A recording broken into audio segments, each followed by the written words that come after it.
பாவலன் sir, மணி sir சில விளக்கங்களை சொல்கிறாங்க.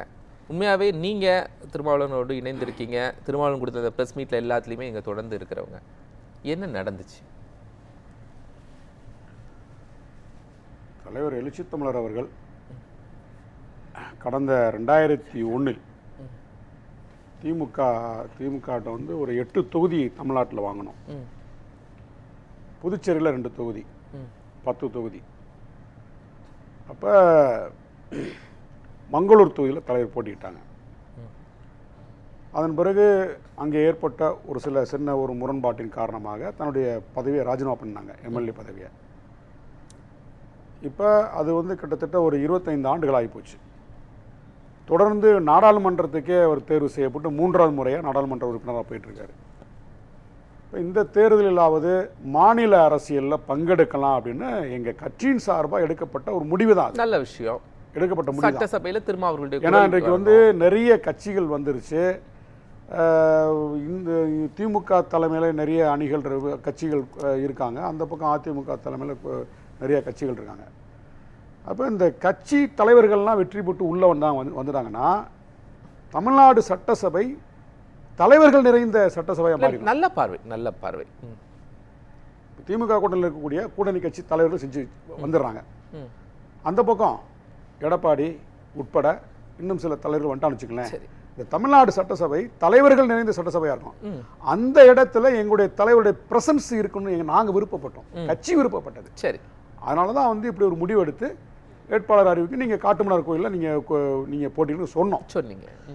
அப்புறம் சொன்ன பிறகு என்ன ஆச்சுன்னா மறுபடியும் எங்கள் கட்சிக்குள்ளே வந்து அவரும் வந்து ஒத்துக்கிட்டு அறிவிச்சிட்டார். இந்த ஒரு வார காலமாக கட்சிக்குள்ளேயே ஒரு வாதம்.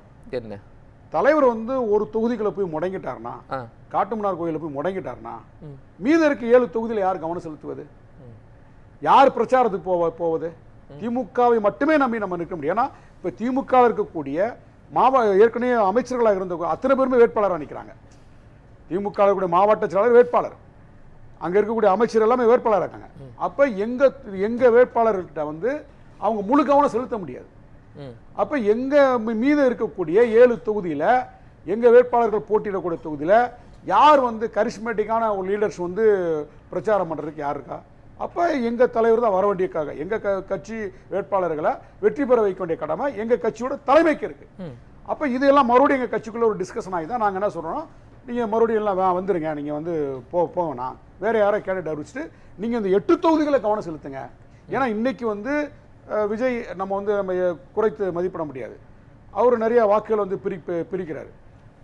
இப்போ எப்படியாவது வந்து திமுக அணியை வந்து வீழ்த்துன்னு சொல்லிட்டு அதிமுக தலைமையில் பாஜகலாம் சேர்ந்து மிகப்பெரிய அளவில் வந்து வேறு மாதிரிலாம் வந்து அவங்க என்னென்ன உத்திகள் வச்சுருக்கான்னு நமக்கு தெரியல. அப்போ இந்த மாதிரியான ஒரு நெருக்கடியான சமயத்தில் நமக்கு வழங்கப்பட்ட போராடி வாங்கின இந்த 8 தொகுதிகளை வந்து காப்பாற்ற வேண்டிய கடமை வந்து எங்கள் தலைவர் இருக்குது. அந்த அடிப்படையில் தான் மறுபடியும் கட்சி எடுத்த நிலைப்பாட்டில் இருந்து தான் நீங்கள் வந்து வேணாம், வேற தொகுதி வேற வேட்பாளர் அறிவின்னு சொன்ன பிறகு தான் நேற்று அந்த முடிவை வந்து திமுக சொல்லிட்டு. அதுக்கு முன்னாடி திருமாவளவன் ஒரு ஸ்டேட்மெண்ட் கொடுக்காருல்ல, பாசிச சக்திகள்லாம் தமிழ்நாட்டுக்குள்ள வர ஆரம்பிச்சிருச்சு, சட்டப்பேரவையில் அதற்கான வலிமையாக குரல் கொடுக்கறதுக்கு வேண்டும் அப்படின்னு. ஏன் அதுல இருந்து மாறினாரு? அந்த கருத்திலிருந்து மாறுபடல. சரி, அதான் மறுபடியும் நான் என்ன சொல்றேன்னா, தலைவர் வந்து காட்டுமன்னார் கோயில் என்கிற அந்த ஒரு சட்டமன்ற தொகுதிக்குள்ள இல்ல அசம்பிளிக்குள்ள கருத்தை முன்வைக்கணும் அப்படிங்கிற ஒரு ஆசை. அதுல மாற்று கருத்து இல்லைங்க, அவர்கிட்ட மாற்று கருத்து இல்லை. நான் கட்சியோட விருப்பம் அதுதான். சரி, தலைவர் தமிழ்நாட்டு அரசியலில் வந்து கவனம் செலுத்தணும். தொடர்ந்து நாடாளுமன்றத்துக்கு போயிட்டு இருக்காரு, 3ஆம் முறையாக போயிட்டு இருக்காரு. 2001 போட்டியிட்டவர், அதுக்கு பிறகு வந்து சட்டசபை தேர்தலில் போட்டியிடவே இல்லை. அதுக்கப்புறம் வந்து எல்லா சட்டசபை தேர்தலையும் நாடாளுமன்ற உறுப்பினராக இல்லாத காலகட்டங்கள் கூட அவர் போட்டியிட முடியாத ஒரு சூழல் இருந்தது. கட்சி தொண்டர்களுக்கு வழங்கிட்டு அவர் வந்து போட்டியிடல. அப்போ இந்த கட்டத்திலேயாவது இவருடைய பிரசன்ஸ் தமிழ்நாடு சட்டசபையில் இருக்குன்னு விருப்பப்பட்டோம். ஆனால் எங்களுக்கு என்னன்னா, இப்போ அணிகள் வந்து பார்த்தீங்கன்னா வந்து நிறைய களத்தில் வந்து நிறைய கட்சிகள் நிற்கிறாங்க. ஸோ விஜய் வந்து ஒரு பெரிய ஒரு முக்கியமான சக்தியாக இன்றைக்கு பார்க்கப்படுறாரு. அப்போ ஓட்டு பலவாறு பிரிஞ்சு நாங்கள் நிற்கக்கூடிய இப்போ திமுக வேட்பாளர்களை திமுக காப்பாற்றிக்கிறோம். ஓகே, எங்கள் வேட்பாளர்களை யார் காப்பாற்றுற கேள்வி இருக்குல்ல. என்னதான் கூட்டணி இருந்தால், மெகா கூட்டணி நாங்கள் இருந்தால் கூட அவங்கவுங்க வேட்பாளர்களுக்கு தான் முக்கியத்துவம் கொடுப்பாங்க. அப்போ எங்கள் வேட்பாளர்களை காப்பாற்ற வேண்டிய அந்த பொறுப்பும் கடமையும் எங்கள் தலைவருக்கு இருக்கனால தான் நாங்கள் அவருக்கு மறுபடியும் சொல்லி, அதாவது ஒரு வாரத்துக்கு முன்னாடி இருந்த அந்த தைரியம் ஒரு வாரத்துக்கு அப்புறம் கொஞ்சம் குறைஞ்சிருச்சு. எங்கள் தலைவர் வந்து தைரியமானவர் தான். இல்ல நான் அதை சொல்லல சார். நம்ம தேர்தல்ல தாவேக்கா முன்ன வந்துரும். சோ நம்ம கொஞ்சம் விடுதலை சிறுத்தைகள் கட்சி விடுதலை சிறுத்தைகள் என்ற பெயரை மாற்ற சொல்லி தமிழ்நாட்டுல பல தலைவர்கள் சொன்னாங்க. இந்த நீங்க கேட்ட கேள்வியோட ரிலேட்டட் தான் அது. ஏன் இந்த பேரோட இருக்கிறீங்கன்னு சொன்னாங்க. வாக்கரசியல்ல சொல்ல இல்ல, நாங்க எந்த அரசியல் இருந்தாலும் இந்த விடுதலை சிறுத்தைகள் இந்த வார்த்தை தான் தமிழ்நாடு முழுவதும் இருக்கக்கூடிய லட்சக்கணக்கான கோடிக்கணக்கான இளைஞர்கள் தட்டி உசிப்பு எழுப்பி அதனால வந்து வாக்கரசியல்ல இல்ல எங்களை மிரட்டுறதுக்கு வாக்குகளை குறைஞ்சிரும். எங்களை மிரட்டுறதுக்கு ஆள் கிடையாது தலைவர். அதுல இருந்து மிரட்டல் சொல்ல சார். வாக்கரசியல்ல நான் சொல்றேன் சார். வாக்கரசியலை பொறுத்த வரைக்கும் தாவேக்கா எடுத்துரும் அப்படிங்கிறதுனால நம்ம கொஞ்சம் கான்சன்ட்ரேஷன் அதிகம் பண்ணணும். முழுசா பார்த்திருப்பீங்க. ஆமா, அவர் இன்ட்ரோடக்ஷன் என்ன சொன்னாரு? சரி, நான் பிரஸ் மீட்ல இருந்து ரெண்டு விஷயம் கேக்குறேன். அழுத்தம் கொடுக்க முடியாதுன்னு சொன்னாரு. பிரஸ் மீட்ல இருந்து ரெண்டு விஷயம் கேக்குறேன். திருப்போரூர் தொகுதி, அப்புறம் ஷானவாஸுக்கு, இதெல்லாம் இந்த பொது தொகுதிகள் விஷயமா அவர் பேசுறாரு. பொது தொகுதியில் ஒருத்தரே நின்னா மற்றவர்களுக்கெல்லாம் எப்படி இடம் கிடைக்கிறது, அதனால நாங்க கேண்டிடேட்டை மாத்தணும். ஆமா, அது ஒரு டெமோக்ரஸி. எங்க கட்சியில இன்னைக்கு வந்து வேட்பாளர் கூட அது இவங்க ரெண்டு பேருக்கும் மட்டும் தானா? ஷானவாஸுக்கும் திருப்போரூர் தொகுதியினுடைய பாலாஜிக்கும் தான். நீங்க ஏன் ஷானவாசன் பத்தி மட்டுமே கேள்வி கேட்டுட்டு இருக்கீங்க? இப்ப எங்க கட்சியில வந்து அவதான் இல்ல பொது தொகுதியில போட்டியிடுவதற்கோ அல்லது தனித்தொகுதியில போட்டியிடுவதற்கோ நூற்றுக்கணக்கான ஆட்கள் வந்து அந்த தகுதியோட இருக்கிறோம், முன்னணி பொறுப்பாளர் இருக்கிறாங்க. எங்க கட்சியில பொறுப்பாளர்கள் கட்சி பொறுப்பு கூட சுழற்சி அடிப்படையில் வழங்கப்படுகிறது. ஒருத்தருக்கு ஒரு பொறுப்பு பெர்மனண்டா கிடையாது. அப்ப ஜனநாயகம், அதாவது வந்து இந்த ஜனநாயகத்தை பரவலாக்கணும், இதுதான் எங்க கட்சியோட நடைமுறை. அந்த அடிப்படையில் தான் ஒரு தேர்தலை வாய்ப்பு கொடுத்துருக்கோமா ஒரு முறை, இது சுழற்சி. ரவிக்குமார் எம்எல்ஏவாகவும் இருக்கிறாரு, அடுத்த முறை எம்பியாவும் இருக்கிறாரு. ரவிக்குமார் அவர்கள் அதுக்கு அடுத்த முறை எம்பியாவும் இருக்கிறாரு, அதுக்கு அடுத்த முறை எம்பியாவும் இருக்கிறாரு. இந்த சுழற்சி எங்க வந்து அடிப்படையில் ஜெனரல் செக்ரட்டரி, எல்லா கட்சியோட தலைவர் ஜெனரல் செக்ரட்டரி எல்லா தேர்தலும் நிற்பாங்க. அது புரோட்டோகால். என்ன சார்? ஆமாங்க, திமுகவுடைய பொதுச்செயலாளர் அன்பழகன் 2016 தேர்தலில் நிக்கல, அது என்ன புரோட்டோகாலா? அவர் இருங்க, அவர் உடல் சொல்ல வந்தேன், அவருக்கு உடல்நல கோளாறு இருந்து அவருக்கு ஆரம்ப காலத்திலிருந்து எல்லா தேர்தலும் பங்கெடுத்தவர். பேராசிரியர் அன்பழகன் இருந்தாலும் சரி, தலைவர் கலைஞர் எந்த தேர்தல் அவங்க புறக்கணிச்சாங்க சொல்லுங்க வைப்பான், எந்த தேர்தலில் சீட் இல்லைன்னு சொன்னாங்க சொல்லுங்க வைப்பான். அப்ப எங்க கட்சியில வந்து சுழற்சி அடிப்படையில் கட்சி பொறுப்பு சுழற்சி அடிப்படையில் தேர்தலில் போட்டியிடுவது சுழற்சி அடிப்படையில் புரோட்டோகால் தலைவர் பொதுச்செயலாளர் கண்டிப்பா எலெக்ஷன்ல கண்டெஸ்ட் பண்ணணும். ஆமா, அந்த அடிப்படையில் தான் சிந்தனை செல்வன் வந்து போற முறை வந்து சட்டசபை உறுப்பினராக இருந்தார், மறுபடியும் அவருக்கு வாய்ப்பு வழங்கப்பட்டிருக்கு. சரி, இப்போ நீங்க சொல்லக்கூடிய மற்ற 3 பேருமே சிந்தனை செல்வன் துணை பொதுச் செயலாளர். யாரு? சிந்தனை செல்வன் துணை பொதுச் செயலாளர், பொதுச் செயலாளர், கட்சியோட பொதுச் செயலாளர். அந்த அடிப்படையில் தான் அவங்களுக்கு வந்து அந்த புரோட்டோகால் அடிப்படையில் மறுபடியும் வாய்ப்பு கொடுத்துருக்கு. ஆனா மற்றவர்களுக்கு வந்து சுழற்சி அடிப்படையில் தான் இது வந்து எங்க கட்சியோட உயர்நிலை குழு கூட்டம் எடுத்த முடிவு. தலைவர் வந்து எங்க தலைவர் வந்து அவரா மூணப்பள்ளி இதை எடுக்க மாட்டாரு. எங்க உயர்நிலை குழு கூட்டத்தில் கிட்டத்தட்ட 35 பேர் வந்து மெம்பரா இருக்கிறோம், தமிழ்நாடு ஃபுல்லா இருக்கக்கூடிய முன்னணி பொறுப்பாளர்கள். அந்த கூட்டத்தில் எதுவாக இருந்தாலும் டிஸ்கஸ் பண்ணிட்டு தான் அங்கே எடுக்கக்கூடிய முடிவில் இருந்தால் அவர் வெளியில் வந்து பிரஸ் மீட் பண்றதோ வெளியில வந்து அந்த கருத்தை சொல்லுவார். அந்த அடிப்படையில் தான் வந்து நாங்கள் என்ன சொன்னோம், எங்க கட்சிக்குள்ளே இந்த கோரிக்கை வந்துச்சு, கொடுத்தவங்களுக்கு கொடுக்காதீங்கன்னு சொன்னோம். 1 மாத காலமாக அந்த ஒரு டிஸ்கஷன் ஓடிச்சு. அப்போ வந்து நம்ம கட்சி பொறுப்பையும் மாற்றி கொடுக்குறோம், அதே மாதிரி தேர்தலில் போட்டி எடுக்கிற அந்த வாய்ப்பையும் மாற்றி சுழற்சி அடிப்படையில் கொடுக்கணும்னு சொன்னோம். அதை எங்க தலைவர் வந்து இம்ப்ளிமெண்ட் பண்ணிட்டாரு. இது வந்து ஒரு டெமோக்ரஸியான நம்ம நடைமுறை, அப்படிதான் நம்ம பார்க்க. இப்போ காங்கிரஸ்ல அவர் இளைய பெருமாளுடைய வாரிசுக்கு கொடுத்தாங்க இல்லையா, ஜோதிக்கு, ஏன் விசிகாவில இருந்து அங்க கொடுத்தாங்க? அதுக்கு அவர் சொன்ன விளக்கம் ஓகே, பட் திடீர்னு அது காங்கிரஸ்ல இருந்து அங்க கொடுக்கறதுக்கான காரணம்? இப்ப நீங்க இந்த வட மாவட்டங்கள்ல மிகப்பெரிய சாதிய ஒடுக்குமுறையை தகர்த்ததுல இளைய பெருமாள் ஐயா அவர்களுக்கு மிகப்பெரிய பங்கு இருக்கு. இந்த பறை அடிக்கிறதெல்லாம் ஒழிச்சு கட்டினார், சாவுக்கு மேலே அடிக்கிறதெல்லாம் ஊர் ஊராக போய் பிரச்சாரம் பண்ணி ஒழிச்சு கட்டினார்.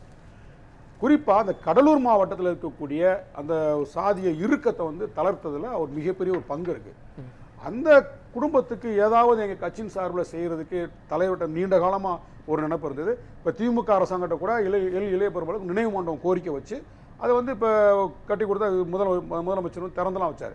அப்போ அது குடும்பத்துக்கு ஏதாவது ஒன்று செய்யணுன்ற அடிப்படையில் தான். அவர் காங்கிரஸ் கட்சிக்காரர், அப்படி எந்த கட்சியாக இருந்தானே நாங்கள் வந்து இதில் வந்து 2001 சமையலூர் தொகுதியில் இதே தமிழ் மாநில காங்கிரஸ் கட்சியில் இருந்து தான் கக்கன் மகளை கூட்டு வந்து வாய்ப்பு கொடுத்தாரு. 2001 தேர்தலில் சமையலூர் தொகுதி வேட்பாளருக்கு ஒவ்வொரு அந்த தொகுதியை பொறுத்து அந்த தொகுதிக்கு யார் ஆப்டா இருப்பாங்க பொருத்தமானவங்க, அப்படிதான் வந்து அன்றைக்கு வந்து மூப்பனார்கிட்ட போயே சொல்லி அங்கே உங்கள் கட்சியில் இருக்கக்கூடிய கஸ்தூரியை எங்கள் கட்சிக்கு அனுப்பிச்சு வைங்க, நான் வேட்பாளரை நிறுத்த போகிறேன், கக்கன் குடும்பத்துக்கு நான் செய்யக்கூடிய ஒரு நன்றி கடனாக இருக்கட்டும் சொல்லி அப்படிதான் அவர் கொண்டு நிப்பாட்டணும். அந்த அடிப்படையில் தான் அவர் இந்த முடிவு எடுக்கிறாரு. இதை கட்சியை ஏற்றுக்கிறது, மற்றவங்க இதை விமர்சனம் பண்ண வேண்டிய அவசியம் இல்லை. சரி, அதாவது 2006 அதிமுகவில் நாங்கள் கூட்டணி வச்சுருந்தோம். அப்போ 9 தொகுதி எங்களுக்கு ஒதுக்குனாங்க. இப்போ அதுக்கப்புறம் திமுக கூட்டணியில் இருக்கோம். எந்த கட்சிக்கும் எந்த கட்சி வேட்பாளர்களுக்கும் இல்லாத நெருக்கடி எங்களுக்கு இருக்குது. சமூகத்தில் எங்களை ஏற்றுக்கொள்வதற்கே ஒரு தயக்கம் இருக்குது. புரியுதா உங்களுக்கு? அதிமுகவில் இருக்கும்போதும் தலைமை வந்து அரவணைச்சிக்கிறோம். ஜெயலலிதா அம்மையாரோ கலைஞரோ இன்றைக்கி ஸ்டாலின் அரவணைச்சிக்கிறாங்க. கிரவுண்டில் போகும்போது எங்களுக்கு வந்து அங்கே இருக்கக்கூடிய ஆட்கிட்ட சாதிய பார்வை இருக்குது. அப்போ இந்த இறுக்கத்தை வந்து உடைக்கணும் அப்படின்னா தலைவர் அங்கே களத்துக்கு போனால் தான். இது வெளிப்படையாக நம்ம சொல்கிறோம். ஏன்னா அது சமூக கட்டமைப்பு எதார்த்தம். கன்னியாகுமரியிலேருந்து காஷ்மீர் வரைக்கும் இந்தியா முழுமைக்கு இருக்கக்கூடிய சமூக கட்டமைப்பு இருக்குது. எந்த கட்சி கூட்டணி, நாளைக்கு ஒரு நடிகர் வந்து கட்சி ஆரம்பிச்சோன்னே எல்லா சாதிக்காரங்களும் போய் சேர்றாங்க. யாரை போட்டாலும் மக்கள் ஏற்றுக்கிறாங்க. ஆனால் விடுதலை சிறுத்தைகள் போன்ற அம்பேத்கரை முன்னிறுத்தி சாதி ஒழிப்பை முன்னிறுத்தி நிறுத்தக்கூடிய கட்சிகளுக்கு இருக்கக்கூடிய மிகப்பெரிய நெருக்கடி என்னன்னா, அறிவார்ந்த தலைவர் எழுச்சி தமிழர் ஒரு அறிவுஜீவி. அவருக்கே இது ஒரு 180 தொகுதி இல்ல ஒரு நிமிஷம் சொல்ல முடிச்சுக்கிறேன் அப்படின்னு சொல்றாங்களே. இல்லைங்க, நான் ஒரு நிமிஷங்க. தலைவர் எழுச்சி தமிழர் வந்து உங்களுக்கு அவருடைய பெர்ஃபார்மன்ஸ் என்னன்னு தெரியும். ஒரு அறிவார்ந்த தலைவர். அவரே சாதி பார்க்குறாங்கல்ல. புரிஞ்சுக்கிறேன் சார். சுபேர் என்ன சொல்றாருன்னா அது வெற்றி கூட்டணி. அதனாலதான் எங்க தலைவருடைய பரப்புரை எங்க தொகுதியில் போட்டியிடக்கூடிய எங்க 8 தொகுதிக்கு அவர் தேவைப்படுறாரு சார். அவர் திமுக கூட்டணி வெற்றி கூட்டணி. ஆமா, வெற்றி கூட்டணி 200 தொகுதி ஜெயிக்கும். அதுக்கப்புறம் என்ன பயம்? விசிகாக்கு மட்டும் என்ன பயம்? ஏங்க வெற்றி கூட்டணியா இருந்தாலும் கூட நீங்க இப்ப களத்துல போய் வந்து பரப்புரை செய்யாம, முகத்தை காட்டாம, கோரிக்கை சொல்லாம, வாக்கு கேட்காம ஜெயிக்க முடியுமா? நீங்க இதுவரைக்கும் தமிழ்நாட்டுல போட்டியிட்ட தலைவர்கள் தேர்தல் களத்துல என்ன செய்வாங்க? எந்த கட்சியா எடுத்துக்கணும், என்ன செய்வாங்க? சும்மா வந்து வேட்புமனு தாக்கல் பண்ணிட்டு வீட்டில் கொடநாட்டில் தூங்க முடியுமா? எல்லாருமே களத்துக்கு போகணுங்க. யாரா இருந்தாலும் இப்போ பிரச்சாரம் பண்ணணும். ஜெயலலிதா அம்மையார் ஹெலிகாப்டர்ல வந்து இறங்கலையா, பிரச்சாரம் பண்ணலையா? அப்படிதாங்க யாரா இருந்தாலுமே வந்து களத்துல போய் இப்ப மக்களை சந்திக்கணும், ஓட்டு கேட்கணும். புரியுதா உங்களுக்கு? அந்த அடிப்படையில தான் எங்களுக்கு இருக்கக்கூடிய பெரிய என்ன முடியுதுன்னு பாருங்க. எங்களுக்கு இருக்கக்கூடிய சமூக சிக்கலை சொல்லிட்டேங்க. இந்த நாடு நீங்க அதுக்குள்ள இவ்வளவு சமூக சிக்கல் இருக்குங்கிறீங்க. பிறகு உங்க கூட்டணியில இந்த பாதுகாப்பு சொன்னதுல இருக்கான்னு பாருங்க. இந்த நாட்டுடைய சமூக கட்டமைப்பு ஒரு மனிதனுடைய அறிவு, ஆற்றல், தகுதி, திறமையை பார்க்கறதுக்கு முன்னாடி அவன் என்ன சாதின்னு பார்க்குது, அதைத்தான் பாக்குறாங்க. அந்த சிக்கல் எங்களுக்கு இருக்கு. ஏன்னா எந்த கட்சியோட கூட்டணி வச்சாலும் எனக்கு 2006 அதிமுக கூட்டணி இருக்கும்போது இந்த நெருக்கடி இருந்தது, இன்னைக்கு அந்த நெருக்கடி இருக்கு, இல்லைன்னு சொல்லல சார். ஒரு வந்து பட்டியல் சமூகத்தை சார்ந்த தலித் எளிமலையை தனி பொது தொகுதியில் விட்டு நாங்கள் ஜெயிக்க வச்சிருக்கோம். இதே வந்து வன்னியரசு கருணாநிதி அவர்களிடம் கேட்டபோது உங்களுக்கெல்லாம் பொது தொகுதி ஆசையா என்று கேட்டிருக்காருன்னு அவங்களே சொல்லியிருக்காங்க. அதனால உங்களுக்கு கூட்டணிக்குள்ள நீங்க இருந்த அழுத்தத்தோடு இருப்பீர்கள். இந்த தேர்தல் இல்லை, பல தேர்தல் உதாரணம். திமுகல வந்து கோயம்புத்தூர்ல வந்து ஒரு பட்டியல் சமூகத்தை சேர்ந்தவரை மாநகரத்தை நிக்க வச்சு வெற்றி பெற வச்சாங்க திமுகல. எந்ததுல? எந்த தேர்தல்ல? அவர் பேர் தெரியல. அதுதான். சரி, நன்றி சார்.